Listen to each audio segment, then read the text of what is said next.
Hi all, we were discussing about the anatomy of dicot stem. നമ്മൾ ഒരു dicot stemന്റെ എപ്പിഡെർമിസിനെ കുറിച്ച് പറഞ്ഞു, കോർട്ടെക്സ് പറഞ്ഞു, and now we are going to discuss about stellar region. Okay, stele എന്ന് വെച്ചാൽ എന്താണ്? Innermost ആയിട്ട് കാണുന്നതാണ്, and it comprises of pericycle, vascular bundle, pith and medullary rays. Stele is the central vascular cylinder. It develops from the inner cells of corpus. Okay, tunica corpusile ആ inner cell massനെയാണ് corpus എന്ന് പറയുന്നത്. അതിൽ നിന്നാണ് stele originate ചെയ്യുന്നത്. Stellar region has 4 parts, namely pericycle, vascular bundles, medullary rays and pith. Pericycle എന്ന് വെച്ചാൽ എന്താണ്? It is the outermost part of the stelar region, അതായത് ജസ്റ്റ് ബെനീത്ത് ദി എൻഡോഡെർമിസ്. എൻഡോഡെർമിസ് ആണ് കോർട്ടെക്സിൻ്റെ ഏറ്റവും ഇന്നർമോസ്റ്റ് ലെയർ എന്ന് പറയുന്നത്. ആ എൻഡോഡെർമിസിന് തൊട്ടു താഴെയായിട്ടാണ് പെരിസൈക്കിൾ കാണുന്നത്. They are seen just below the endodermis. In some dicotyledon it is absent. In most cases, pericycle is multi-layered, formed of alternating patches or bands of sclerenchyma and parenchyma. So most of the cases, dicots-il ഈ ഒരു pericycle എന്ന് പറയുന്നത് multi-layered ആണ്. More than 1 layers present ആയിരിക്കും, and it comprises sclerenchyma and parenchyma. ഈ sclerenchymatous cellsഉം parenchymatous cellsഉം alternate ആയിട്ടായിരിക്കും arrange ചെയ്തിരുന്നത്. And the parenchymatous cells of the pericycle function as a food storage tissue, whereas the sclerenchyma cells form a cap over the vascular bundle. അതിനെയാണ് നമ്മൾ ബണ്ടിൽ cap എന്ന് പറയുന്നത്. Okay, so നമുക്കറിയാം പെരിസൈക്കിളിലെ പാരൻകൈമാറ്റസ് സെൽസിൻ്റെ ഫംഗ്ഷൻ ഫുഡ് സ്റ്റോറേജ് ആണ്. ദെൻ സ്ക്ലീറൻകൈമാറ്റസ് സെൽസ് എന്ത് ചെയ്യും? വാസ്കുലാർ ബണ്ടിലിൻ്റെ മേലൊരു ക്യാപ്പ് പോലെ ഫോം ചെയ്യും, and it is called bundle cap. Then നമുക്കറിയാം സ്ക്ലീറൻകൈമയുടെ മെയിൻ ഫംഗ്ഷൻ എന്ന് പറയുന്നത് മെക്കാനിക്കൽ സ്ട്രെങ്ത് പ്രൊവൈഡ് ചെയ്യലാണ്. ഓക്കെ, സോ ഈ പിക്ചറിൽ നിങ്ങൾക്ക് കാണാൻ പറ്റും എൻഡോഡെർമിസിന് തൊട്ടു താഴെയായിട്ട് എന്തുണ്ട്? പെരിസൈക്കിൾ ഉണ്ട്. Here the pericycle is sclerenchymatous and forming a bundle cap over the vascular bundles. Then അടുത്തതാണ് വാസ്കുലാർ ബണ്ടിൽസ്. പിക്ചറിൽ നോക്കൂ, അടുത്ത് വരുന്നതാണ് വാസ്കുലാർ ബണ്ടിൽസ്. വാസ്കുലാർ ബണ്ടിൽസ് എന്ന് വെച്ചാൽ എന്താണ്? Xylem and phloem, vascular tissues ഒരു ബണ്ടിലായിട്ട് അറേഞ്ച് ചെയ്തിട്ടുണ്ട്. Vascular bundles or fascicles. Fascicles എന്ന് പറയുന്നത് ഈ വാസ്കുലാർ ടിഷ്യൂസിനാണ്. They are the compact and bundle like groups of vascular tissues seen inner to pericycle. Okay, പെരിസൈക്കിളിന് തൊട്ടു താഴെയായിട്ടാണ് വാസ്കുലാർ ബണ്ടിൽസ് ഡിസ്ട്രിബ്യൂട്ട് ചെയ്തത്. ആ ഗ്രൗണ്ട് പ്ലാൻ നോക്കൂ, ഒരു ബ്രോക്കൺ റിങ് പോലെ, ഒരു റിങ് ലൈക്ക് സ്ട്രക്ചറാണ്, കണ്ടിന്യൂ ആയിട്ടില്ല, ഇങ്ങനെ ഒരു ബ്രോക്കൺ റിങ് ലൈക്കാണ് ഈ വാസ്കുലാർ ബണ്ടിൽസ് പെരിസൈക്കിളിന് താഴെയായിട്ട് അല്ലെങ്കിൽ പിത്തിന് നേരെ മുകളിലായിട്ട് അറേഞ്ച് ചെയ്തിരിക്കുന്നത്. Vascular bundles are limited in number and are arranged in the form of broken ring. Limited in number ആണ്. നിങ്ങൾ ആ ഗ്രൗണ്ട് പ്ലാൻ നോക്കിയാൽ ഒരു 6 അല്ലെങ്കിൽ 7 നമുക്ക് കൗണ്ട് ചെയ്യാൻ പറ്റുന്ന എണ്ണം മാത്രമേ വാസ്കുലാർ ബണ്ടിൽസ് ഉണ്ടാവൂ, and they are arranged as a broken ring in the case of dicot stem. Each bundle is made up of xylem and phloem tissues with intrafascicular cambium in between it. So ഈ ഒരു picture നോക്കിയാൽ ഓരോ ബണ്ടിലും എന്താണ് present ആയത്? ഫ്ലോയവും present ആണ്, സൈലവും present ആണ്, അല്ലേ? ഇതിനെന്താ നമ്മൾ പറയുക? ഒരു ബണ്ടിൽ പോലെ സെയിം റേഡിയസിൽ xylem and phloem are arranged side by side. അതിനെയാണ് നമ്മൾ എന്ത് പറയുക? കൺജോയിൻറ്റ് വാസ്കുലാർ ബണ്ടിൽസ് എന്ന് പറയുന്നത്. Okay, xylem and phloem arranged side by side or joined as a vascular bundle. ഈ കൺജോയിൻ്റ് തന്നെ കൊലാറ്ററലും പ്രസൻ്റ് ആണ്, ബൈകൊലാറ്ററലും പ്രസൻ്റ് ആണ്. കൊലാറ്ററൽ എന്ന് വെച്ചാൽ എന്താണ്? Phloem is arranged outer side and xylem is arranged inner side. ഈ സെൻഡല്ലയുടെ യങ് സ്റ്റെമ്മിൻ്റെ TSൽ നിങ്ങൾക്ക് കാണാൻ പറ്റും കൊലാറ്ററൽ ബണ്ടിൽസ് ആണ്, അതായത് സൈലം ഉള്ളിലോട്ടായിട്ടും ഫ്ലോയം പുറത്തോട്ടായിട്ടാണ് അറേഞ്ച് ചെയ്തത്. Okay, so vascular bundles are open conjoint and collateral or bicollateral. Bicollateral എന്ന് പറയുന്നത് കുക്കുബിറ്റേസിയ ഫാമിലിയുടെ ഒരു ക്യാരക്ടറിസ്റ്റിക് ഫീച്ചറാണ്. ഞാൻ ഇന്നലെ പറഞ്ഞു. അതായത് സൈലത്തിൻ്റെ രണ്ട് ഭാഗത്തും, അതായത് ഔട്ടർ പോർഷനിൽ ഔട്ടർ ഫ്ലോയും പ്രസൻ്റ് ആയിരിക്കും, ഇന്നർ പോർഷനിൽ ഇന്നർ ഫ്ലോയും പ്രസൻ്റ് ആയിരിക്കും വിത്ത് എൻഡാർക്ക് അറേഞ്ച്മെൻറ്റ്. എൻഡാർക്ക് എന്ന് വെച്ചാൽ എന്താണ്? നമുക്കറിയാം, പ്രോക്യാമ്പിയത്തിൽ നിന്ന് രണ്ട് ടൈപ്പ് ഓഫ് സൈലമാണ് ഫോം ചെയ്യുന്നത്, പ്രോട്ടോസൈലം ആൻഡ് മെറ്റാസൈലം. പ്രോട്ടോസൈലമാണ് early formed xylem, metaxylem late. Then ഈ പ്രോട്ടോസൈലം സെൻറ്ററിലോട്ടായിട്ടാണ് അറേഞ്ച് ചെയ്തത്, മെറ്റാസൈലം ഔട്ടർ പോർഷനിലോട്ടായിട്ടാണ് അറേഞ്ച് ചെയ്തത് വെച്ചാൽ അതിനെയായിരുന്നു നമ്മൾ എൻഡാർക്ക് കണ്ടീഷൻ എന്ന് പറഞ്ഞത്. സെൻട്രിഫ്യൂഗൽ, അതായത് സെൻറ്റർ ടു പെരിഫറി ആയിട്ട്, സെൻറ്ററിൽ പ്രോട്ടോസൈലം അതായത് ഏർലി ഫോംഡ് സൈലവും പെരിഫറിയിൽ ലേറ്റ് ഫോംഡ് ആയിട്ടുള്ള മെറ്റാസൈലവുമാണെങ്കിൽ അതിനെയാണ് സെൻട്രിഫ്യൂഗൽ എൻഡാർക്ക് അറേഞ്ച്മെൻറ്റ് എന്ന് പറയുന്നത്. Then they are open bundles.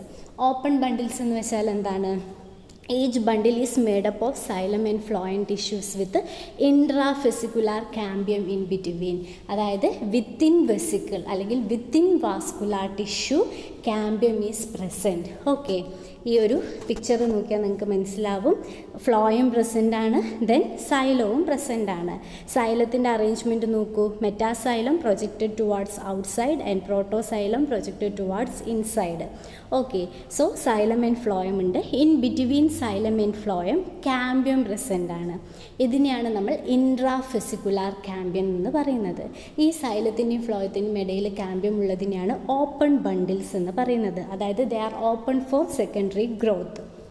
Secondary growth നടന്നിട്ട് ഈ കാമ്പിയം എന്ത് ചെയ്യും? ഔട്ടർ പോർഷനിലോട്ടേക്ക് സെക്കൻഡറി ഫ്ലോയും പ്രൊഡ്യൂസ് ചെയ്യും, ദെൻ സെക്കൻഡറി സൈലവും പ്രൊഡ്യൂസ് ചെയ്യും. Okay, Xylem is a complex tissue of several type of cells, namely tracheids, vessel, fibers and xylem parenchyma. ഇതിനെക്കുറിച്ചൊക്കെ നമ്മൾ detail ആയിട്ട് പഠിച്ചതാണ്. And primary xylem differentiates from the procambium. It consists of protoxylem and metaxylem. Phloem എന്ന് വെച്ചാൽ it is the complex food conducting tissue of the vascular bundle. It composed of sieve elements, companion cells, parenchyma and fibres. Phloem of the primary plant body differentiate from procambium and consist of protophlorium and metaphlorium. Then cambium. Cambium എന്ന് വെച്ചാൽ it is a layer of meristematic cell in found between xylem and phloem. Being a part of vascular bundle it is called fascicular cambium or vascular cambium. അതായത് vascular ബണ്ടിലിൻ്റെ ഉള്ളിലുള്ളത് കൊണ്ടാണ് ഇവരെ fascicular cambium അല്ലെങ്കിൽ within vascular bundle, within fascicle എന്ന് പറയുന്നത്. Okay, so ഇതാണ്. Then അടുത്തതാണ് മെഡുലറി റേസ് അല്ലെങ്കിൽ pith rays. They are the radial bands of thin walled and radially elongated parenchyma cells or the ground tissue occurring in between vascular bundles. നമ്മൾ നോക്കിയാൽ vascular ബണ്ടിൽസിൻ്റെ ഇടയിലുള്ള ആ പോർഷനിൽ, ആ സ്റ്റീലാർ റീജിയൻ്റെ ഇടയിലുള്ള പോർഷനിൽ കുറച്ച് ഇലോങ്ങേറ്റഡ് ആയിട്ടുള്ള സെൽസ് കാണാൻ പറ്റും. തിൻ വാൾഡ് ആയിട്ടുള്ള റേഡിയലി ഇലോങ്ങേറ്റഡ് സെൽസ്, ഇവരെയാണ് മെഡുലറി റേസ് എന്ന് പറയുന്നത്. During secondary growth the interfascicular parenchyma cell lying line with fascicular cambia of the adjacent vascular bundle become meristematic and function as interfascicular cambium. Okay, so ഈ ഒരു region നോക്കിയാൽ നിങ്ങൾക്ക് ഓരോ vascular bundles കാണാൻ പറ്റും. Vascular ബണ്ടിൽസിൻ്റെ നടുവിൽ ആ blue coloured phloem and rose coloured സൈലമാണ്. അതിൻ്റെ നടുവിലായിട്ടുള്ള ആ ബ്ലാക്ക് സ്ട്രിപ്പിനെയാണ് നമ്മൾ കാമ്പിയം എന്ന് പറയുന്നത്. ഓക്കെ അല്ലേ? ഇൻട്രാഫെസിക്കുലാർ കാമ്പിയം. ഓക്കെ, സോ ഈ രണ്ട് വാസ്കുലാർ ബണ്ടിലിന് ഇടയിലായിട്ട് കാണുന്ന റേഡിയലി ഇലോങ്ങേറ്റഡ് സെൽസിനെയാണ് മെഡുലറി റേസ് എന്ന് പറയുന്നത്. ഓക്കെ, ഡ്യൂറിങ് സെക്കൻഡറി ഗ്രോത്ത് അല്ലെങ്കിൽ സെക്കൻഡറി ഗ്രോത്തിൻ്റെ ടൈമിൽ ഈ മെഡുലറി റേസിൽ ഉള്ള സെൽസ്, ഏത് സെൽസ്? ഈ വാസ്കുലാർ കാമ്പിയം അല്ലെങ്കിൽ ആ വാസ്കുലാർ ബണ്ടിലിൻ്റെ ഉള്ളിലുള്ള കാമ്പിയമായിട്ട് ലൈൻ ചെയ്ത് കിടക്കുന്ന മെഡുലറി റേസിലെ സെൽസ് മെരിസ്റ്റമാറ്റിക് ആയിട്ട് മാറും. ഇവരെയാണ് ഇൻ്റർഫെസിക്കുലാർ കാമ്പിയം എന്ന് പറയുന്നത്. ഇൻ്റർ എന്ന് വെച്ചാൽ എന്താ അർത്ഥം? ബിറ്റ്വീൻ എന്നാണ് അർത്ഥം. അപ്പം ഇൻ്റർഫെസിക്കുലാർ എന്ന് വെച്ചാൽ between vascular bundle. Okay, between vascular bundle medullary റേസിലുള്ള സെൽസ് കാമ്പിയലായിട്ട് ആയിട്ട് മാറും, മെരിസ്റ്റമാറ്റിക് ആയിട്ട് മാറും. സോ ഈ ഇൻ്റർ ഫെസിക്കുലാർ ക്യാമ്പിയവും വാസ്കുലാർ ബണ്ടിൽസിൻ്റെ ഉള്ളിലുള്ള ഇൻട്രാ ഫെസിക്കുലാർ ക്യാമ്പിയവും അത് രണ്ടും കൂടിയിട്ടാണ് വാസ്കുലാർ ക്യാമ്പിയമായിട്ട് മാറുന്നത്. ഒരു റിങ് പോലെ വാസ്കുലാർ ക്യാമ്പിയമായിട്ട് മാറും. ആൻഡ് അവരെന്ത് ചെയ്യും? സെക്കൻഡറി സൈലവും സെക്കൻഡറി ഫ്ലോയവും പ്രൊഡ്യൂസ് ചെയ്യും. ഓക്കെ അല്ലേ? Medullary rays are concerned with the radial conduction of water between pith and outer tissues. പിത്തിലോട്ടേക്ക് ആ ഒരു വാട്ടർ എത്തിക്കുക, അതായത് ഔട്ടർ ടിഷ്യൂസും പിത്തും തമ്മിലുള്ള ഈ ഒരു വാട്ടർ കണ്ടക്ഷനാണ് ഇവയുടെ job. In many herbaceous dicotyledons medullary rays are distinct and wide. But in woody dicotyledons, നമ്മൾ ഈ പോളിയാൽത്തിയുടെയൊക്കെ സെക്ഷൻ എടുത്ത് നോക്കിയാൽ മനസ്സിലാവും, വളരെ നാരോ ആയിട്ടുള്ള മെഡുലറി റേസ് ആയിരിക്കും ഈ വുഡി ആയിട്ടുള്ള ഡൈക്കോട്ടിലിഡൻസിൽ കാണാം. ജസ്റ്റ് വൺ സ്ട്രിപ്പ് ഓഫ് ഒരു മെഡുലറി റേ മാത്രമേ പ്രസൻ്റ് ആയിട്ടുള്ളൂ. Then pith or medulla. Pith എന്ന് പറയുന്നത് ഏറ്റവും ഇന്നർമോസ്റ്റ് ആയിട്ടുള്ള റീജിയനാണ്. It is the inner core of the stele and it is the ground tissue present in the centre of stem inner to vascular bundle. Vascular ബണ്ടിലിൻ്റെയും ഉള്ളിലായിട്ടുള്ള ആ central സ്റ്റെമ്മാണ് pith.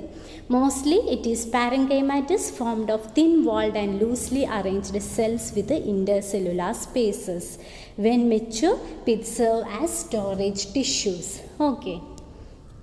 Outer part of the pith is composed of smaller cells while the central pith are large. പിത്തിലെ തന്നെ outer cells എന്ന് പറയുന്നത് smaller ആയിരിക്കും, അതിൻ്റെ ഉള്ളിലോട്ട് വരുമ്പോൾ ലാർജ് സെൽസ് ആയിരിക്കും പിത്തിനുണ്ടാവുക.